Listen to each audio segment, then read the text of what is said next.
Afternoon बच्चों, प्यारे बच्चों। आज हम 11th के फिजिक्स में circular motion part 2, circular motion यानी वृत्तीय गति पार्ट 2 पढ़ाएंगे। इसमें हमारा जो आज का पहला टॉपिक है वो है अपकेंद्र बल, सीडो फोर्स। वास्तव में बच्चों अपकेंद्र बल क्या होता है? इसको अगर हम सामान्य शब्दों में कहें, इसको झूठा बल भी कहते हैं। झूठा बल। अब आप लोग आश्चर्य करोगे कि कोई बल झूठा कैसे हो सकता है? बिल्कुल झूठा हो सकता है। वास्तव में ये कोई बल होता ही नहीं है, बट हमें ऐसा महसूस होता है कि अभिकेंद्र बल लग रहा है। जब ऐसी कोई परिस्थिति आती है, ऐसी कोई स्थिति होती है जिसमें हमें आभास होता है कि उस स्थान पर अभिकेंद्र बल कार्य कर रहा है, परंतु वास्तव में कोई बल कार्य नहीं करता है। उस स्थिति में उस पर लगने वाला या प्रतीत होने वाला जो आभासी बल होता है उसको अपकेंद्र बल या झूठा बल कहते हैं। सीडो फोर्स, इसको अंग्रेजी बोलते हैं सीडो फोर्स। आपने कुम्हार का चाक देखा है? कुम्हार अपने चाक पर इस तरह से लकड़ी को रख करके उस चाक को घुमाता है। जब लकड़ी को रख करके चाक पर घुमाता है तो उसका चाक आसानी से घूमता चला जाता है, आसानी से घूमता है। तो ऐसा लगता है कि केंद्र से अभिकेंद्र बल लग रहा है, बट ऐसा नहीं होता। उसमें कोई अभिकेंद्र बल नहीं लगता। ये जो आपका कुम्हार के द्वारा चाक पर अपने लकड़ी के द्वारा फोर्स कंसिस्ट किया जाता है, उसी के द्वारा वह वृत्ताकार पथ में घूमता है। यहां पर कोई अभिकेंद्र बल नहीं लगता। इसी तरह से आपने झूला देखा होगा, डिस्क। कोई डिस्क हो जो नाचने घूम रहा हो, उस डिस्क पर कोई व्यक्ति खड़ा, देखा है आप लोगों ने डिस्क? उस डिस्क पर कोई व्यक्ति खड़ा हो तो स्वाभाविक है जब डिस्क घूम रहा है तो उसके सहारे क्या होगा, वो व्यक्ति भी घूमेगा। तो ऐसा महसूस होता है कि व्यक्ति पर क्या काम कर रहा है, अभिकेंद्र बल कर रहा है, लेकिन ऐसा नहीं है।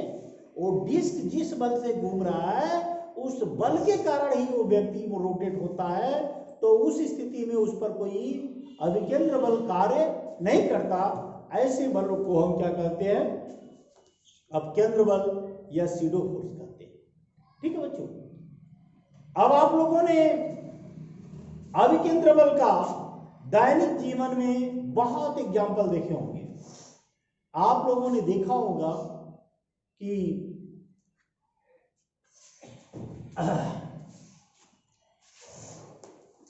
अगला हेडिंग हम लेते हैं दोलन गति, या ऐसे लिख सकते हैं वृत्तीय पथ पर घूमते पिंड द्वारा लिया गया समय,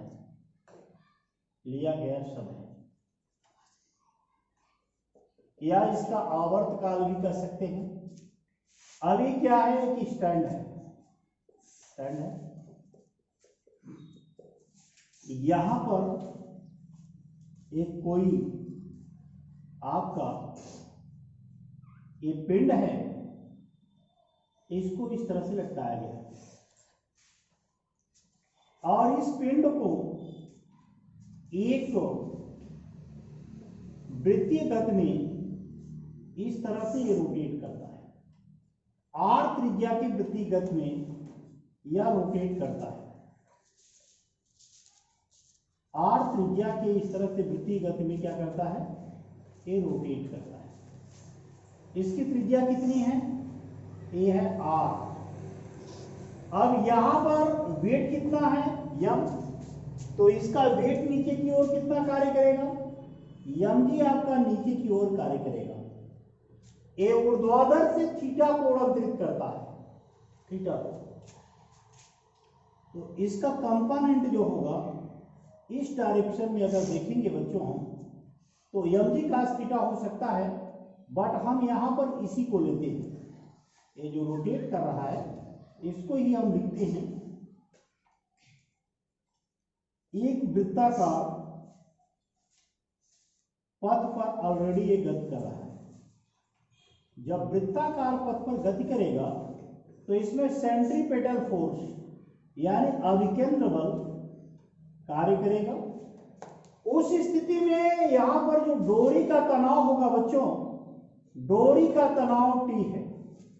अब इस डोरी के तनाव का दो कंपोनेंट होंगे। आप देख सकते हैं इस डायरेक्शन में अगर हम देखें इसके ठीक ऊर्ध्वाधर डायरेक्शन में तो ये आपका कोण थीटा है, तो ये संगत कोण के अनुसार ये थीटा कोण हो जाएगा। तो T का कंपोनेंट इस डायरेक्शन में T cos थीटा हो जाएगा और इस डायरेक्शन में जो है वो क्या होगा T sin theta. T sin theta को संतुलित कर रहा है सेंट्रीपेटल फोर्स यानी अभिकेंद्र बल जिसको कहते हैं mv²/r को T sin थीटा कंट्रोल करता है और T का थीटा जो इसका ऊर्ध्वाधर कंपोनेंट है यह इसकी जो लटकता हुआ पिंड है उसको कंट्रोल करता है। तो यहां पर दो प्रकार का संतुलन है, एक आपका क्षैतिज संतुलन है बच्चों और दूसरा क्या है ऊर्ध्वाधर संतुलन। माना यह लंबाई तथा यम द्रव्यमान का पिंड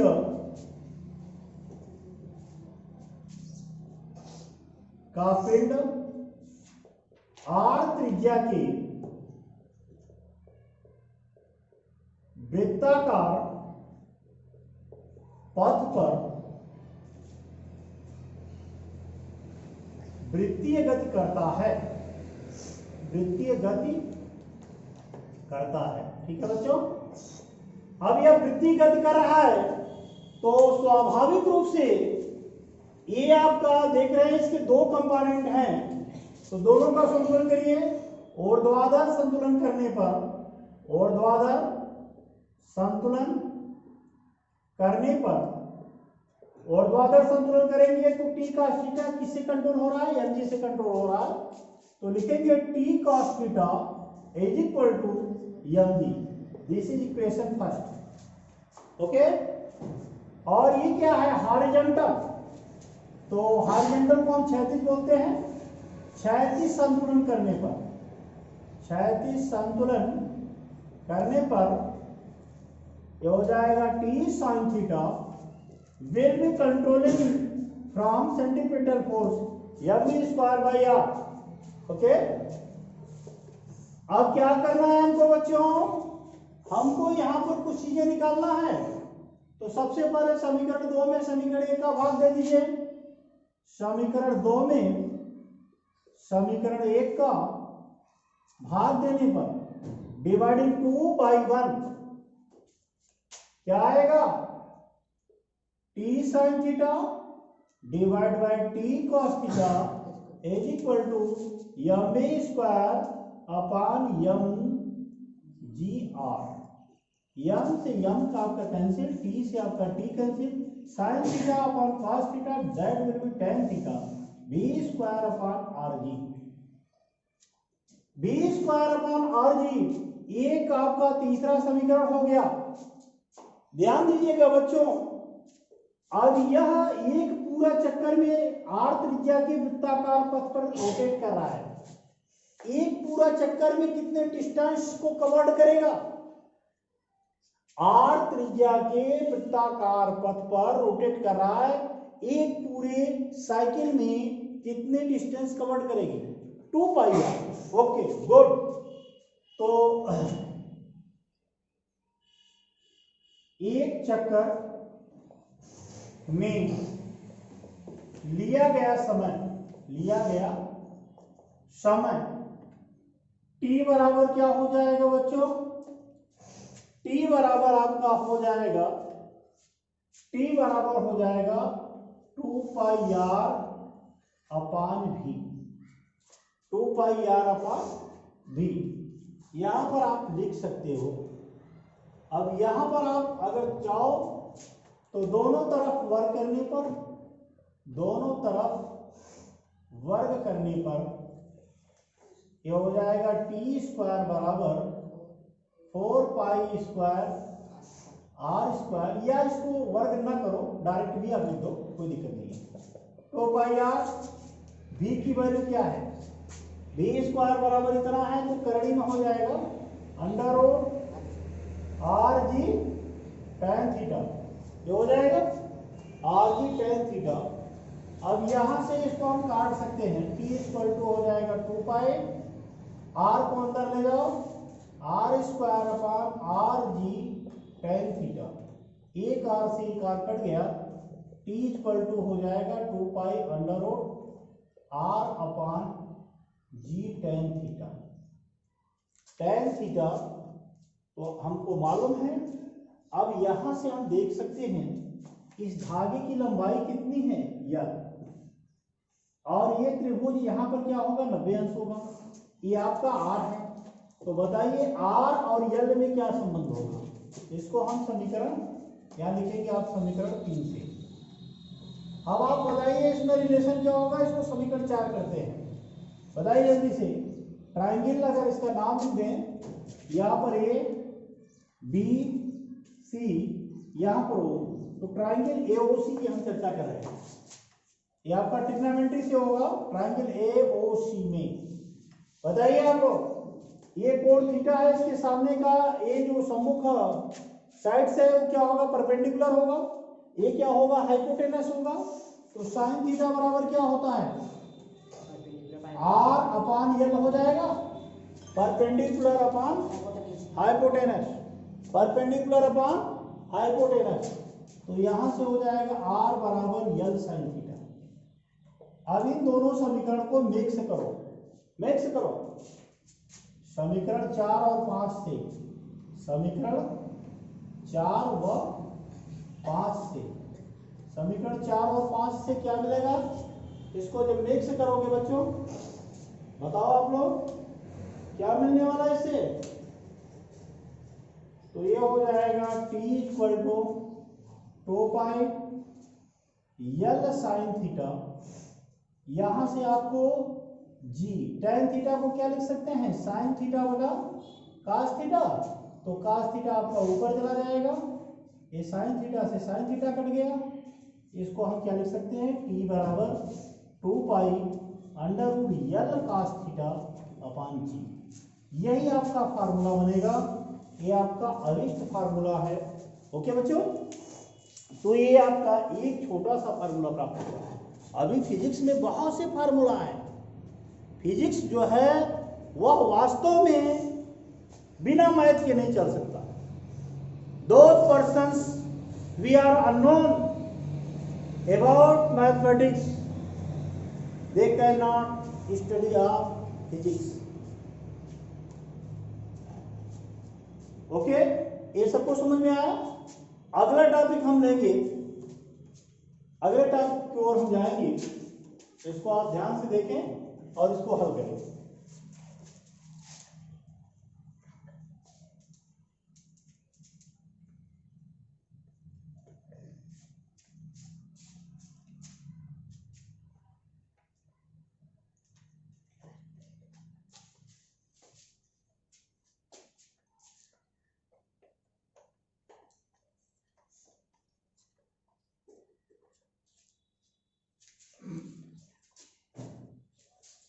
अगला टॉपिक है बच्चों, आप लोगों ने देखा होगा साइकिल चलाते हो, बाइसिकल चलाते हो या कार चलाते हो, जब आपकी गाड़ी तेज होती है तो जैसे ही कोई मोड़ आ जाता है तो गाड़ी हल्का सा झुक जाती है या झुका लेते हो।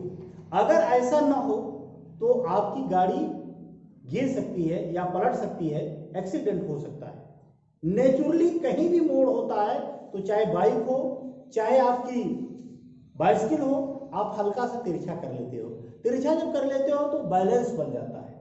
ऐसा क्यों होता है? ऐसा इसलिए होता है बच्चों कि जो आपका मोड़ होता है, मोड़ पर अभिकेंद्र यानी सेंट्री मोड़ होगा तो वहां का पथ जो है वो हल्का सा वृत्ताकार बनेगा। जैसे ही आप घुमाओगे गाड़ी तो वृत्ताकार बनेगा। तो जैसे ही वृत्ताकार होगा, एक वृत्त का शेप लेगा, वहीं पर आपका सेंट्रीपिटल फोर्स हावी हो जाएगा। सेंट्रीपिटल फोर्स यानी अभिकेंद्र बल कार्य करने लगेगा। वो कहाँ खींचना चाहेगा? आपको सेंटर की ओर ले जाना चाहेगा, और सेंटर की ओर ले जाने के लिए आपको वहीं गिरा देगा। ऐसे खींचेगा अपनी तरफ, आप वहीं गिर जाओगे। तो उसको संतुलित कौन कर सकता है? उसको संतुलित कर सकता है फ्रिक्शनल फोर्स। फ्रिक्शनल फोर्स की हम चर्चा किए थे। फ्रिक्शनल फोर्स यहां आएगा कहां से? एकाएक फ्रिक्शनल फोर्स आप पैदा करोगे। कहां से पैदा करोगे? अपनी बाइक या साइकिल को हल्का जब तिरछा कर लोगे तो उसके द्वारा फ्रिक्शनल फोर्स पैदा होगा। क्योंकि म्यू बराबर आपको बताया गया tan थीटा। म्यू क्या होता है? फ्रिक्शनल कोएफिशिएंट होता है। Frictional coefficient mu equal to होता है tan थीटा। अब आप थीटा कोण अगर मोड़ लोगे तो उससे आपको म्यू पैदा हो जाएगा। जब म्यू पैदा हो जाएगा तो म्यू आर लगाएगा, क्योंकि आर क्या है? वो रिएक्शन फोर्स है। रिएक्शन फोर्स ऑलरेडी आपका लगेगा ही। तो मोड़ पर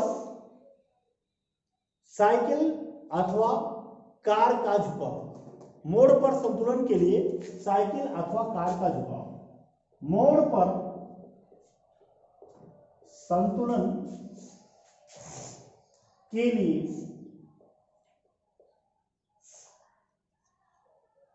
झुकाव। अब ये झुकाव किसी का भी हो सकता है, चाहे वो आपकी साइकिल हो बच्चों, चाहे वो आपकी बाइसिकल हो, चाहे वो आपकी कार हो, ये सब पर लागू होगा। आप किस पर जाना चाहते हैं ये सब पर लागू होगा। बात समझ में आई? तो इसी तरह से हम देखेंगे इसको। आपको ये पता है, हम लेते हैं एक सिस्टम बनाते हैं। देखिए ये है आपका, हमने मान लिया है क्या है? थीटा कोण है। यहां पर कोई कार है या जो भी हो, एक कार हो सकती है। कार इस तरह से कार है। अब इस कार का कुछ वेट होगा, तो mg वेट हमेशा नीचे की ओर लगता है। इसका जो भी वेट होगा वह नीचे की ओर कार्य करेगा। ठीक है बच्चों? और इसके द्वारा जो रिएक्शन फोर्स होगा वह r इस डायरेक्शन में कार्य करेगा। अब इस डायरेक्शन में और इस डायरेक्शन में, इस डायरेक्शन में अगर देखा जाए तो इसका आप देखेंगे, इसका अगर हम वियोजन करते हैं, इस डायरेक्शन में इसका वियोजन क्या होगा? रिएक्शन फोर्स है। रिएक्शन फोर्स का दो डायरेक्शनों में वियोजन हो, ये रिएक्शन फोर्स आपका इस डायरेक्शन में लग रहा है मान लीजिए, तो ये आपका थीटा है, तो इस डायरेक्शन में क्या होगा? r cos थीटा हो जाएगा। और इसका इस डायरेक्शन में जो मान होगा वह क्या होगा? r sin थीटा होगा। और r sin थीटा क्या लगाएगा? इधर म्यू आर लगाएगा। म्यू आर यानी एक सेंट्रीपिटल फोर्स को क्या करेगा? संतुलित करेगा। तो यहां पर ये म्यू आर कैसे उत्पन्न होगा? जो सेंट्रीपिटल फोर्स इस पर खींचेगा उसी के कारण उत्पन्न होगा। यानी ये आपका जो लगेगा वह कौन सा फोर्स लगेगा भाई? यहां पर लगेगा mv square by r, mv square by r। तो दोनों तरफ का आप संतुलन कर सकते हैं, क्षैतिज और ऊर्ध्वाधर दोनों प्रकार का आप संतुलन कर लीजिए और दोनों संतुलन को देख लीजिए। तो सबसे पहले ऊर्ध्वाधर संतुलन करने पर, ऊर्ध्वाधर संतुलन अगर करेंगे तो r cos theta is equal to mg, ये फर्स्ट इक्वेशन। क्षैतिज संतुलन, क्षैतिज संतुलन करने पर यह है r sin theta is equal to mv square by r। अब समीकरण 2 में समीकरण 1 का डिवीजन करो। समीकरण 2 में समीकरण 1 का भाग देने पर क्या मिलेगा बच्चों, r sin theta divide by r cos theta is equal to mv square by r into mv। r से r कैंसिल हो गया, m से m कैंसिल हो गया, sin थीटा बटा cos थीटा tan थीटा हो गया, v square upon r g. मोड़ पर आपको झुकाव कितना रखना है ये आपको निर्भर करेगा कि आप जो गाड़ी चला रहे हैं या साइकिल चला रहे हैं उसका वेग क्या है, और जो मोड़ है उस मोड़ से वृत्ताकार जो पथ बन रहा है उसकी त्रिज्या क्या है, इसका अनुपात करेंगे, उसके अनुसार कितने कोण पर आपको झुकना है तो आप आसानी से निकाल सकते हैं। ठीक है, तो मोड़ पर संतुलन के लिए झुकाव का हमने फार्मूला डेरिवेशन करा दिया। अब इसके बाद अगला होगा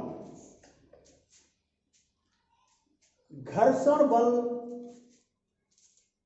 अगर है तो आपका एक्सीडेंट न हो उसके पहले, आपका एक्सीडेंट ना हो उसके पहले आप बच जाएं यानी संतुलित रहें तो कितना घर्षण बल होना चाहिए यानी कितना घर्षण बल लगना चाहिए इसके लिए तो आप लिख सकते हो मोड़ पर संतुलन, इसी हेडिंग में लिखना है, मोड़ पर संतुलन के लिए आवश्यक बल